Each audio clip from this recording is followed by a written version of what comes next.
பழம் எப்படி நமக்கு ரெடி ஆயிடுச்சுன்னு கண்டுபிடிக்கிறோன்னா, மேலே அந்த பழம் வந்த பிறகு மேலே நுனியில் பார்த்தீங்கன்னா காய்ந்தா மாதிரி இருக்கும்.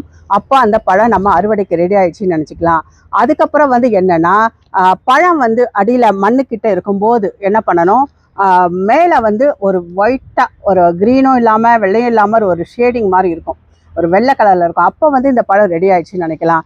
அதுக்கப்புறம் முக்கியமான விஷயம், நம்ம கடையில் பார்க்கும்போது தட்டி தட்டி பார்த்து கொடுப்பாங்க பாருங்க. ரொம்ப நாளாக அது என்னன்னே எனக்கு தெரியாமல் இருந்தது. எதை வச்சு அவங்க கண்டுபிடிக்கிறாங்க என்று தெரியாமல் இருந்தது. அது என்னன்னா, அந்த தட்டும் போது ஒரு சத்தம் வரும் பாருங்க. அந்த சத்தத்தை வச்சு தான் அது நல்ல பழம், பழுத்த பழமா இல்லை காயான பழமான்னு கண்டுபிடிக்கிறாங்க. அது எப்படி கண்டுபிடிக்கிறாங்கன்னா, தட்டும் போது மொத்தமாக ஒரு சத்தம் வந்ததுன்னா அது காயா இருக்குன்னு அர்த்தம். நல்ல ஒரு தட்டும்போது ஒன்றுமே ஒரு பாத்திரத்தில் இல்லைன்னா தட்டும்போது ஒரு சவுண்டு வரும் பாருங்க, போலாக இருக்க மாதிரி.